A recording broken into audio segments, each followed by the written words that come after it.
Baie welkom by Spiritual Talk episode 17. Ek is Pierre Conradie, langs my sit Benny Jonker, 'n getroue vriend van my al van vir amper 2 dekades. Ja, baie lank tyd. En ons gesels 'n bietjie basies oor die impak van jou identiteit waarmee jy die lewe vorentoe gaan. So die ware doel oor hoekom jy jou identiteit moet verstaan. Nou hierdie hele gedagte het gekom oor 'n liedjie wat ek Sondag gehoor het en ek het dit sommer so agter my foon. En die liriek het basies gegaan, dis 'n Engelse liedjie. Hy sê I know who I am because I know who you are.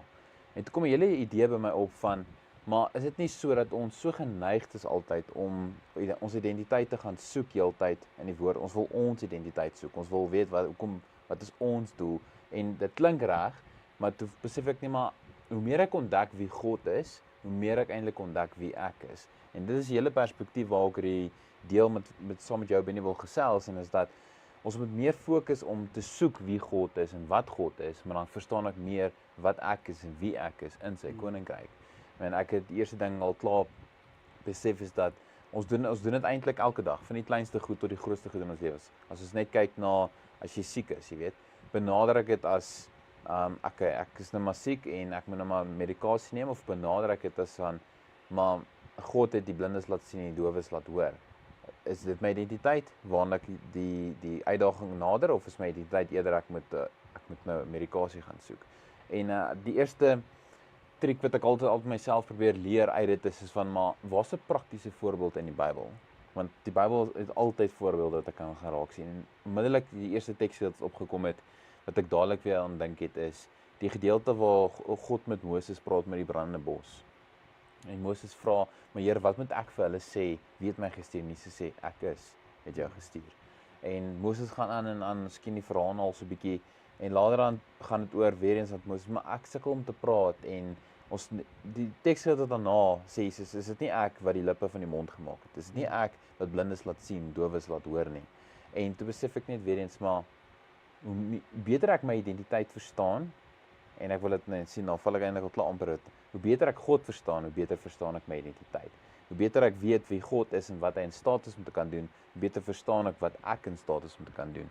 En dis al die benadering wat ek hierdie hele gesprek wil eintlik maar vorentoe vat.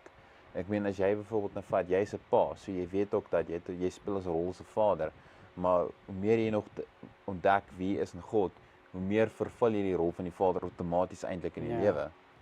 As jy nou byvoorbeeld kan vat, ek weet, ons ken mekaar ook al amper gesê 2 dekades, kom ons sê 15 jaar. As ons net kyk tussen wat ons geleer het oor die jare heen en waar ons nou is in ons lewens, daar's dit baie meer ander perspektief op uitkyk wat ons die lewe mee benader nou. En dis nie dat ons netwendig net gegroei het en anders begin uitkyk op 'n goed. Ons het net meer verstaan in die laaste 2 jaar spesifiek eintlik ook al van wie Christus is in ons. En uit dit het ons baie meer ontdek van onsself eintlik. En dit is 'n lekker manier om te dink aan die lewe. Ek het dit nogals geniet die laaste paar dae nou. Ja, dat is interessant, want ek dink die groot vraag kom by, hoe benader jy die lewe? En ek meen, dis die groot vraag wat ons almal vra, is hoe benader ons die lewe? En een van die interessante dinge wat ons ontdek het as gelowiges, is dat ons benader die lewe uit die identiteit uit. Jy weet, nie net van wie ons is nie, maar wie ons dink ons is. Ja. En dit is baie interessant, want jy het nou 'n paar goed genoem hier, so ek meen, jy het of 'n perspektief dat jy jou eie identiteit gevorm het, en jy benader die lewe op grond van daardie identiteit, of jy benader die wêreld en die lewe daar buite op grond daarvan, van wie God is en wie God jy sê jy is. En jy weet, en dit is 2 verskillende wêrelde. 2 verskillende, heeltemal. Jy verstaan, so, want as ons kom by die uitdagings van die lewe, gaan dit als oor die selfvertroue wat ons het, verstaan nie? En jou identiteit vorm jou selfvertroue, en jy's 'n ou met baie selfvertroue, maar selfvertroue het gekom met tyd. Dis nie iets wat jy net, jy weet, en ek dink daar's mense wat die voorreg het, as gevolg van die persoonlikheid wat hulle het, wat hierdie baie uitgaande, vriendelike, uitdagende persoonlikhede het, jy weet, wat jou daai selfvertroue gee, maar daar's mense daar buite wat sukkel om dit te vind. Jy verstaan, en dis die benadering wat ons het met die wêreld daar buite, is op grond van wat? Hoe bepaal ons dit? Hoe doen ons dit en hoe benader ons dit? En soos ons net gesê het, as gelowiges dan, as ons kan verstaan wie God sê ons is, verander dit letterlik alles. Want op grond van wie hy sê jy is, en jy het 'n nuwe perspektief van hoe die wêreld dan werk, en jy verstaan daardie identiteit en jy kan met daai selfvertroue sê ek kan iets anders doen, ek kan soveel meer moontlik doen as wat ek voorheen gedoen het op grond dat ek weet dat God is vir my.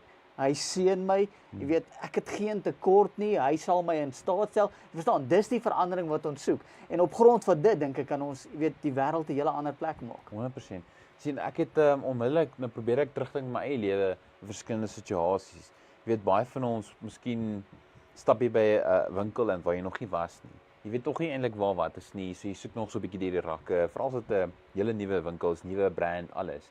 Nou jy's excited, jy's nuuskierig, jy stap deur. Jy weet nie waar lekker alles is nie.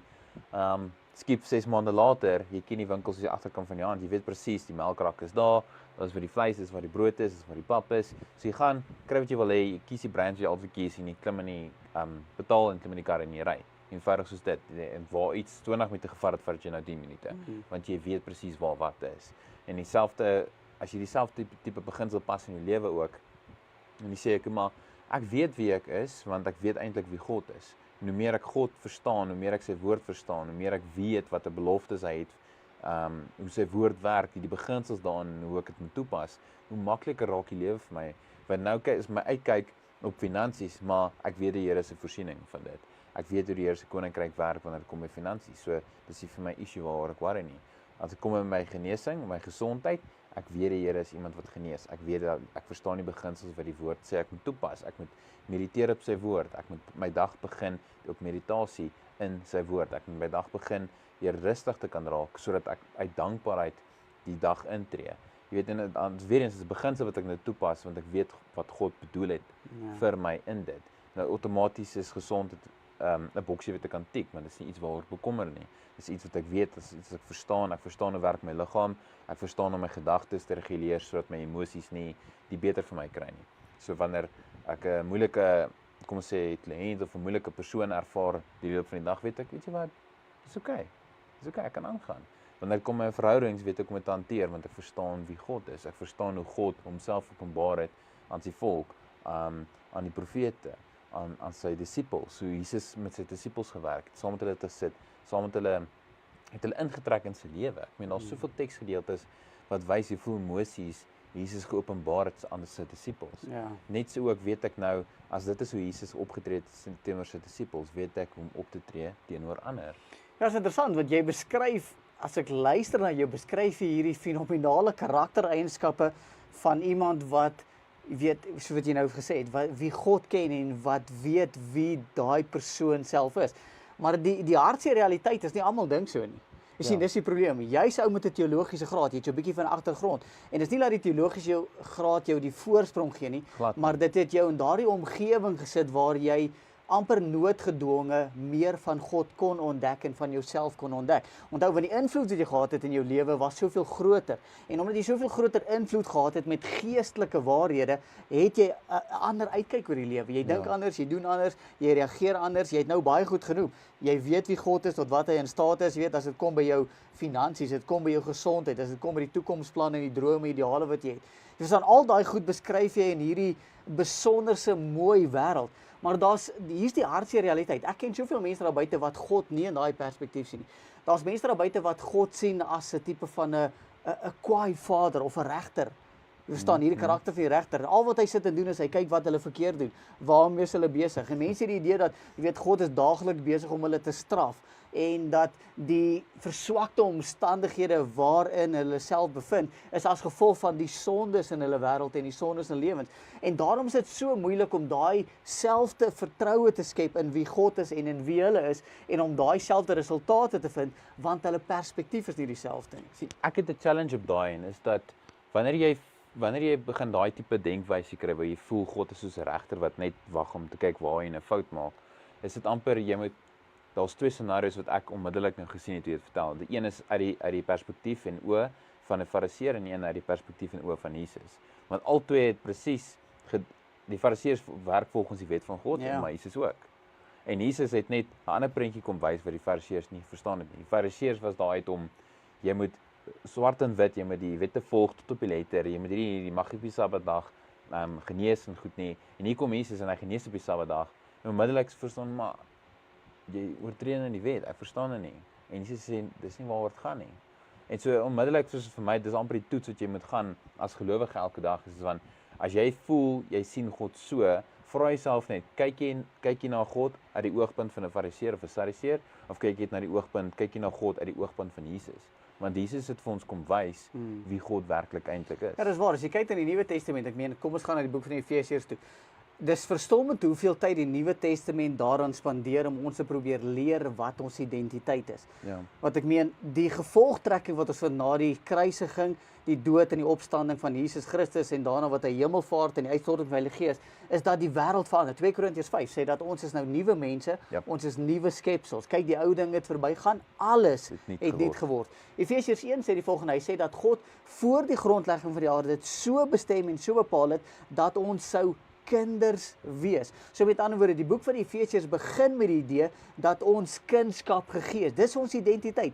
Ons is nie vreemdelinge nie, ons is nie bedelaars nie, ons is kinders. As jy 'n kind is en jy het 'n liefdevolle vader, dan beteken dit dat alle vader-eienskappe geld tussen die verhouding tussen jou en jou hemelse Vader, want hy is jou Vader. En as dit dan waar is, dan beteken dit in wese dat as jy gaan na die boek van die Galasiërs, so dan sê hy dat toe die volheid van tyd gekom het, het God sy seun gestuur in die wêreld. En wat was die resultaat daarvan? Sodat ons kon ontvang.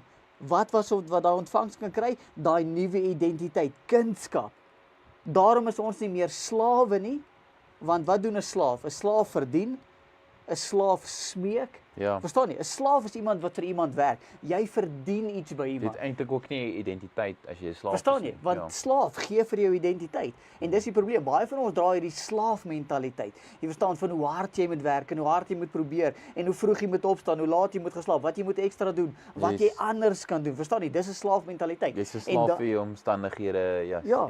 En dan kom hy en hy verander die hele prentjie en hy sê nou is julle nie meer slawe nie, maar nou is julle kinders. En as julle kinders is, dan is julle erfgename. 100%. Verstaan jy? As jy erf van, wat sê dit in wese? Wat moet jy doen om by iemand iets te erf? Hoe werk dit? Iemand moet sterf vir jou om iets te erf. Verstaan, dis waar. Maar op grond van wat? As hy vir jou iets gee, erfnalatenskap sê, dit wat ek het, gee ek vir jou as 'n geskenk. En omdat jy aan my verbind is, omdat jou identiteit aan my verbind is, gee ek dit vir jou gratis. Jy verstaan, en baie min van ons besef dit. Nou dat Jesus Christus opgevaar het, jy moet toe sê die boek van Kolossense, ons sit saam met hom aan die regterhand van God.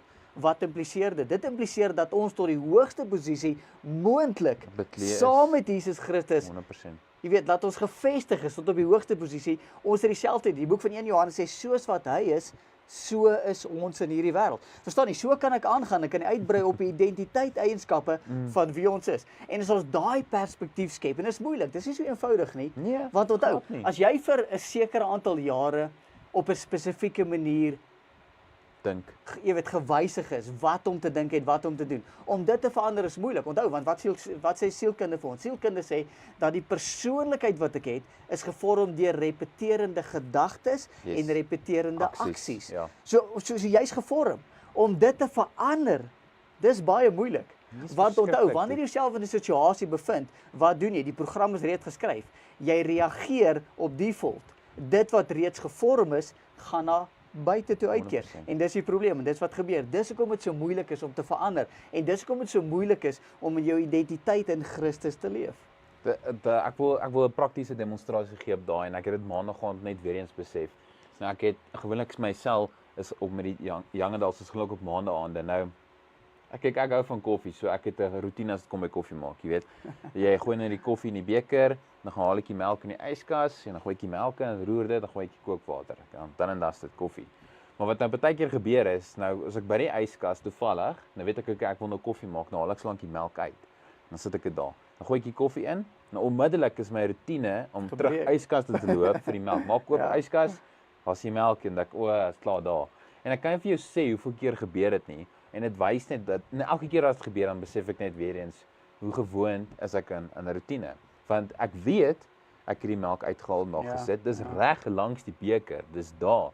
Maar vir jou brein is dit soos dit is blind. Want jou brein is gewoond roetine. Gaan terug. En ek noem dit die beginsel want dit is presies wat gebeur in die lewe elke dag. Jy weet wat die waarheid is. Jy weet wat die skrif sê.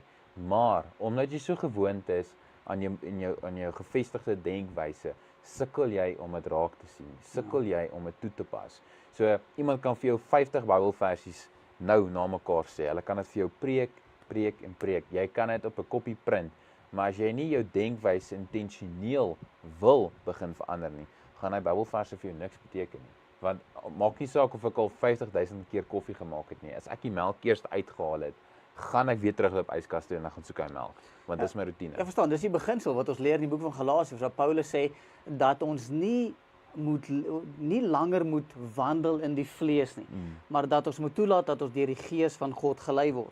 Dit klink so mooi, dit klink so eenvoudig, dis moeilik, verstaan jy? Baie moeilik. Dis wat jy het nou net gesê, onthou, want wie ons is 'n gevolgtrekking van repeterende aksie. Dis hoekom die lewe so maklik sy waarde verloor. Dis hoekom dit wat ons doen, die werk wat ons doen, so maklik vir ons vervelig word, want dit word 'n repeterende aksie. Verstaan jy? Ons verloor die waarde van iets, want dit word naderhand daai 'n gewoonte, as jy dit so kan noem. Ja. Verstaan jy? En nader 'n gewoonte is, dis iets wat jy elke dag doen, jy doen dit. Dis wanneer jy kar bestuur. Jy gesels en jy kan die ratte verander, jy kan ry, jy kan verstaan nie. Ja. Dis iets wat inherent in jou gevestig is. En om dit te verander is nie so eenvoudig nie. Jy moet dit doen intentioneel. Jy moet daarop aandag gee. Ek die boek van ek moet net Efesiërs 4. Efesiërs 4 sê dat ons die verandering, en hy gebruik dit voor. Hy sê jy verander jy op 3 maniere. Hy sê in die eerste plek moet jy nie langer op die ou lewenswyse leef nie. Maar jy moet verander word deur wat? Deur die verandering van jou denke. Ja, en dan die tweede een wat jy dan moet doen saam met dit, dis nie die derde een, ekskuus, nie die tweede een nie, want die eerste een is dat jy nie langer moet leef soos die ou mensie, maar dat jy nou die nuwe mens. Ja, dan moet jy dit doen deurdat jy jou denke verander en dan moet jy jouself beklee met die nuwe karakter. Daai bekleding beteken dat jy nou nuwe aksies na buite toe moet uitvoer. Verstaan, jy moet anders begin reageer.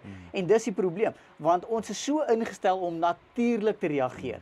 Verstaan, dit wat reeds ingebou is, dit wat natuurlik na vore kom. En dis wat dit so moeilik maak. Ja, want die hele beginsel agter beklee is, dis nou iets wat sigbaar is vir ander om te kan sien. So wat draai jy jouself oor? Jy kan onmiddellik aan die manier hoe iemand loop sien, voel hy soos iemand wat die dag oorwin het, of voel hy soos iemand wat die dag net verloor het, die dag het hom weggevat. Jy kan sien, die kop hang, die skouers is swaar, jy kan sommer sien iemand se manier hoe hulle self oordra, en dis weer eens daai beklee jouself. Ja. Hoe draai jy jouself oor? As jy iemand wat gelukkig is, as jy iemand wat positiewe energie uitdra buite toe, sodat ander mense sien, yes, like hierdie ou is net positief. Jy sien, ons leef in 'n wêreld waar ons 'n gewoonte gekweek het om die omgewing waarin ons onsself bevind, daai omgewing, of dit nou goed is of dit nou toksies is, om daai mense te probeer tevrede stel. Verstaan, dis wat ons leef daarvoor, om ander mense te probeer tevrede stel. Hoeveel mense het jy al gehoor wat sê ek het net nie tyd nie? Yes, ek is net te besig. Baie. Okay, so wat impliseer dit? Dit impliseer dat jy nie in beheer is nie. Want as jy nie self kan reguleer om vir jouself tyd te maak nie, is jy nie meer in beheer nie. Dit is eintlik so waar. Dan het jy beheer verloor, verstaan nie? Want dan beheer iets anders of iemand anders beheer jou gaan en heenkome, jou doen en late. En verstaan nie, so dis baie moeilik en soveel van ons is daarin vasgevang. Die lewe wat ons leef is nie meer my lewe nie. My lewe het ek oorgegee aan die stelsel wat ek myself in bevind. Of dit nou toksies is of dit goed is. Jy weet, partykeer lieg ons vir onsself deur te sê, weet, dis okay, ek moet dit doen, jy weet, want ek moet 'n inkomste verdien of jy weet, dis maar deel van die lewe, dis hoe die lewe. Dis nie waar nie. Jou heel eerste verantwoordelikheid is om na jouself te kyk. Daai beginsel waar ons al soveel keer gesels het. Die woord sê dat ons moet ons naaste self lief hê. Weet jy gaan dit noem. Ja, verstaan nie. Ja. Maar dan sê hiermee gelykstaande. 100%. Soos jouself. Verstaan jy? So met ander woorde, jy kan nie ander mense lief hê voordat jy na jouself gekyk het nie. Jy kan nie gee wat jy nie het nie. Jy kan nie toepas wat jy nie self verstaan nie. Jy kan nie verander verduidelik wat jy nie eers self begrip het nie. En dit is so waar by nie. Ek meen jy kan dit nie. En ek dink soos jy nou sê, jy weet dit weer eens dit klink eenvoudig, dit klink mooi, dit klink amazing. Dis hierdie ongelooflike pakket of beginsel wat die woord uiteensit. Maar ek wil amper sê 90% van ons eintlik mis nog steeds vandag. En dit begin eintlik weer eens op die klein goedjies wat ons moet verander elke dag, intentioneel weer eens. En is dat begin vir jouself heel eerste om te sê, okay, kom ek kyk na my laaste week. Wat het ek die laaste maand gedoen aanhoudend? Wat is die goed wat ek altyd repeteer? Kom ek kyk of ek die siklus kan breek en sê okay, kom ek ruil die twee goedjies om. Kom ek stop in plaas van dit eers te doen, doen ek dit nou eerste. En dan begin ek net met dit. dan trek jy deur na jou werksplek toe, of jy nou iemand is wat aangestel is en of jy die persoon is wat aanstel. Ja. Breek bietjie roetine by jou werk. As dit nou is op jy een Vrydag van 'n maand halfdag werk, vir almal gaan dit amazing wees want dit is iets Ek wil net iets byvoeg by dit. Dit is belangrik wat jy sê. Daai wat jy sê, dis om die wet van assosiasie te verbreek. Nou die wet van assosiasie sê die volgende. Kom ek gee 'n voorbeeld. Okay. As jy vanaand huis toe gaan, jy het 'n lang dag gehad en gesit jy op die bed. Jy klim op die bed. Ja? En vat jou Bybel, jy maak die Bybel oop en sit jy daar. Eerste 3 verse, dan gaan jou kop. Jy verstaan, daar sit jy. Hoekom?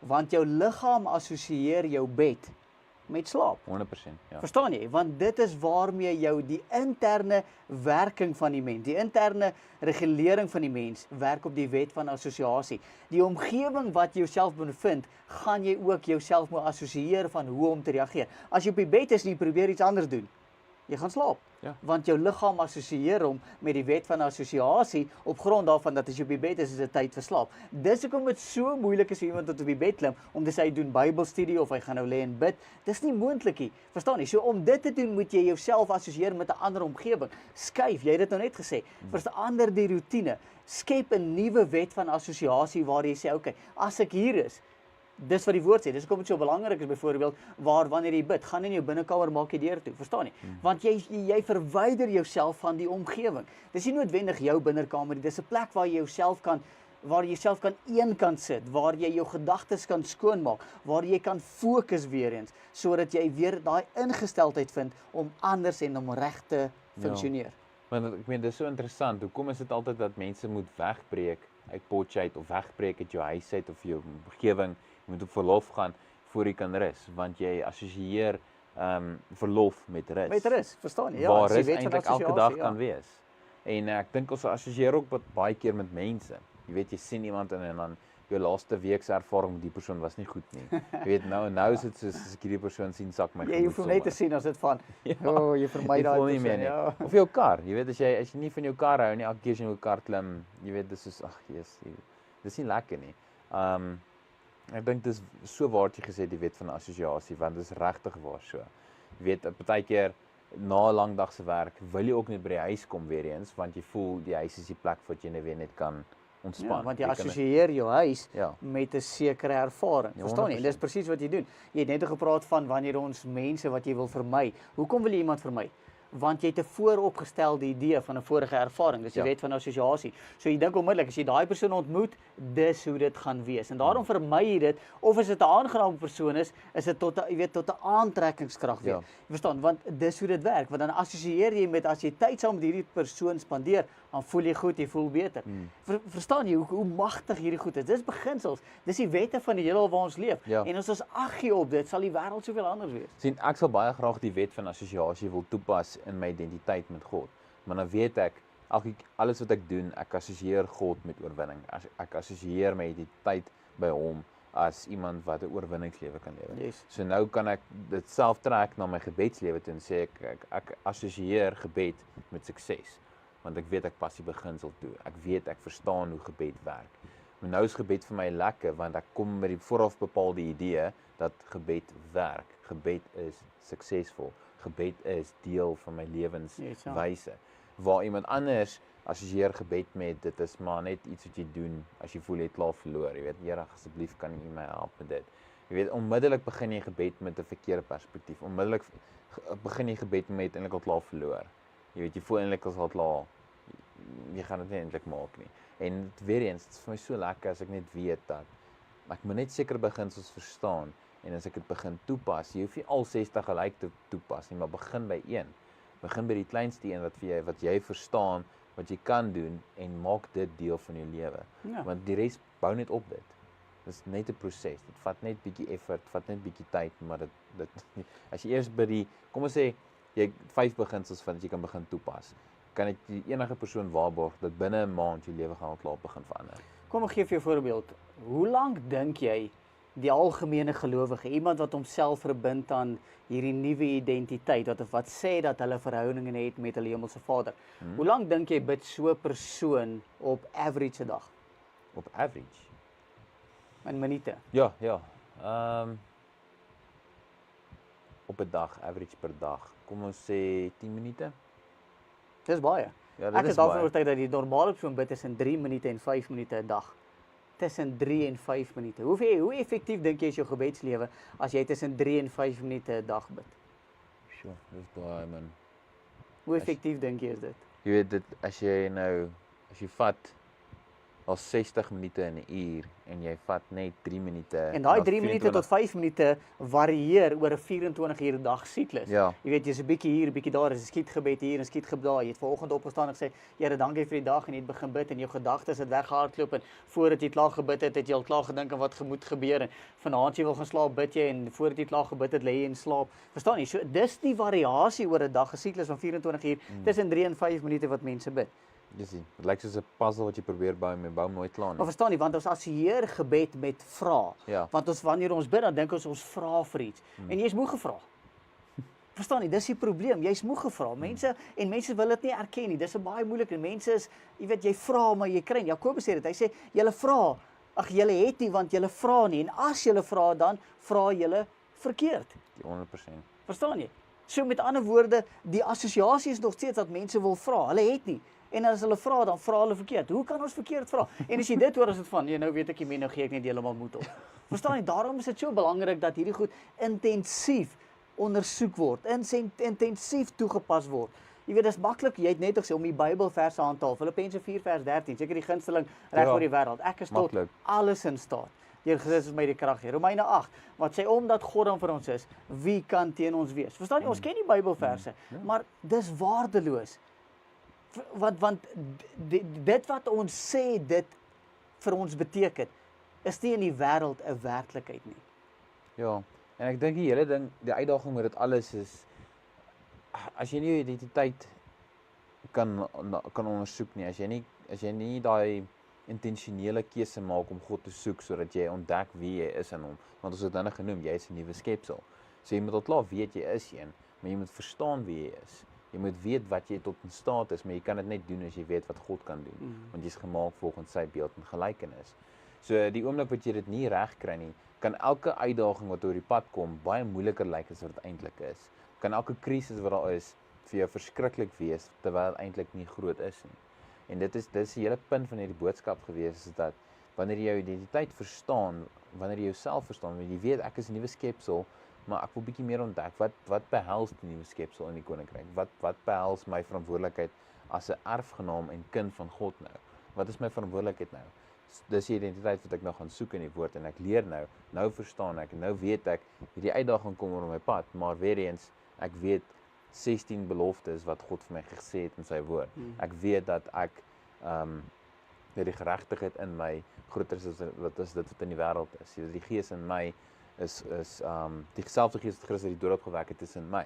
Jy weet onmiddellik hardloop al hierdie waarhede deur jou denke en omdat dit deur die denke hardloop, raak dit half die gevestigde denkwyse wat jy het oor 'n situasie. So jy ervaar dieselfde probleem wat die persoon langs jou doen, maar jou uitkyk na dit is anders. Jy's meer optimisties, jy's meer positief terwyl die ou langs jou voel, ag nee, nog iets nie. Jy weet, so sy moed sak en jy sê soos, is net nog 'n dag. Ek kan dit hanteer. En dis twee verskillende wêrelde. En dit moet wees, dis veronderstel om te wees. Jy's in die wêreld, maar jy's nie van die wêreld nie.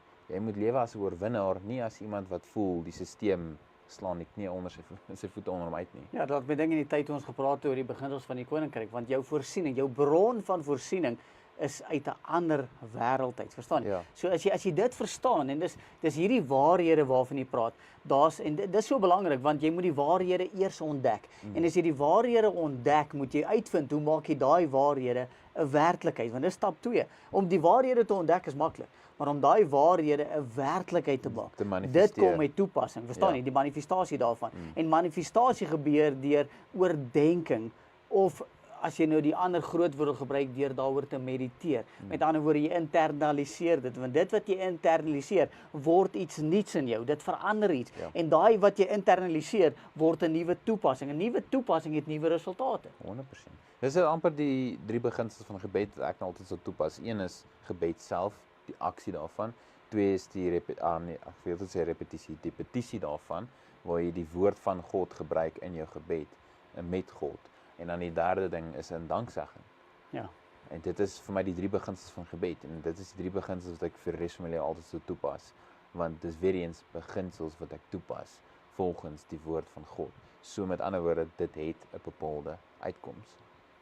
En ek dink as ons hierdie beginsels begin ontdek in die woord, verstaan, internaliseer, toepas, kan iets manifesteer. En wanneer iets kan manifesteer, het jy jou geloof in praktikaliteit eintlik toegepas, want jy iets geproduseer in die koninkryk van God. En ek dink vir elke persoon daar buite, ek meen wat ons deel, dit is nie maklik nie.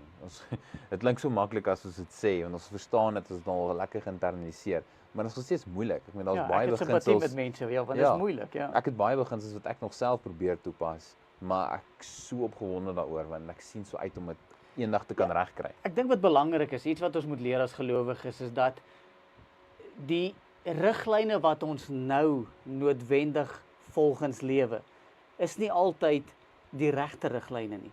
Wees bereid om te verander.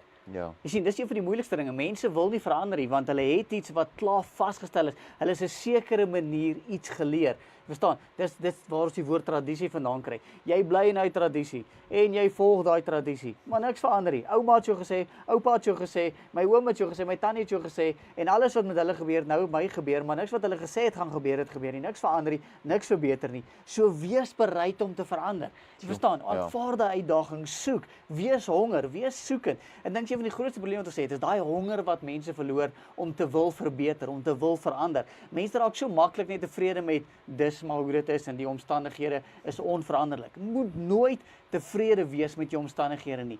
Wees altyd die een wat daai ekstra tree wil vorentoe gee om te wil verbeter en om te wil groei in wat jy doen. 100%. Ek dink nie ek kon dit beter gesê het daar op die einde nou nie. Maar vir almal wat ingeluister het, dankie vir julle tyd en ons sien julle definitief volgende week weer selfde plek, selfde tyd vir Spiritual Talk episode 18.